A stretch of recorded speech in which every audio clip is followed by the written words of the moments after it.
Hey, good morning, everybody. First of all, since this is going to be dropping on Christmas, Merry Christmas. Second of all, let's get to the book review, shall we? I am not a huge fan of remakes. There has rarely been a movie, song, or book that needed a remake, and very, very often they are horrible. Absolutely horrible. However, there's a few. There's a few that have done really well. I didn't mind the remake of The Italian Job. I liked the remake of 5 O'Clock World. And although I did not realize that you could actually remake anything of Edgar Allan Poe's, because, who can improve upon it? T. Kingfisher, aka Ursula. She has given me a book that I did not know I wanted. And it was excellent. I was lucky in the fact that I went into this book not realizing it was a remake. I didn't know anything about it other than that some people had loved it.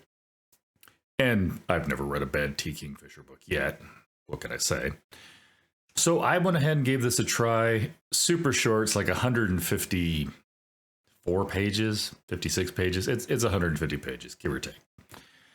So, if you've got a long afternoon, depending on how fast you read, of course, you're going to knock this out in a day. And I loved it. This is a retelling of The Fall of the House of Usher. Yes, I figured that out really early in the book. I'm like, hey, this seems familiar. But what Ursula has done here, she's taken the story.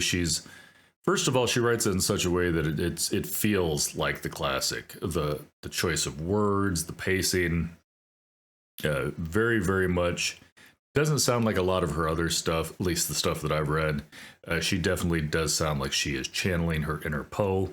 But then she takes all the stuff. If you haven't read The Fall of the House of Usher, it's even shorter than the novella is. So it left a lot of questions.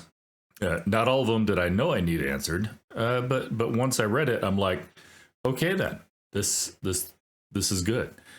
I won't give you any spoilers. You've either read The Fall of the House of Usher or you haven't. Just know that this is a different take on it. Some of the characters have changed a little. The setting has changed a little, but the gist of the story is still there.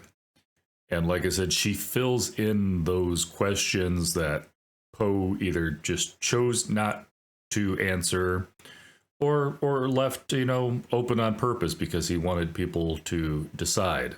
But yeah, I've got nothing bad to say about. Did I even mention the book? I don't think I mentioned the book. What Moves the Dead? All right. It's a remake of The Fall of House of Usher. I got too excited. Sorry, I jumped right into it. But yeah, What Moves the Dead? This is book one. I know there's at least two. I'm pretty sure the second one's, I think it's a duology. I'll have to double check. If there's more than two, there's only two out so far, but I'm pretty sure two is the end. And yeah, I can't wait to pick up the second one to see where it goes from here and see what she did with the story. Again, quick read, easy read. If you're a fan of horror, you're going to like this. If you're a fan of classics, you're going to like this. Maybe even a little hint of the sci-fi in it, possibly. But pick it up. You're not going to be disappointed. I don't know if it's still on sale. I think I picked it up for like $7 on sale for the holidays. Obviously, you can get an ebook or something as well, or even pick up the audiobook. I actually would love to hear the audiobook. I don't know who did the audiobook on this one, but I feel like this would, depending on how they do it, this might be just the right level of creepy for you. All right. That's all I got to say on this book. I gave it 5 stars, and I don't think I've ever given any sort of remake 5 stars in my life. So pick it up. In fact, just pick up both of them. If you've got some time, you're probably going to be able to knock these two books together. I haven't read the second one yet, but these two books together would be like 300 pages. That's a book. That's a regular book. That's not even a big book. Pick it up. Once you read the first one, you're gonna want to read the second one. That's all I gotta say. Hope everybody's having a Merry Christmas, or whatever holiday you choose to celebrate. You know what? Scratch that. I'm not politically correct. Even if you don't celebrate Christmas, I still hope you have a Merry Christmas. I don't think there's anything wrong with that. If you want me to have a Happy Hanukkah, I'm fine with that too. It's all good.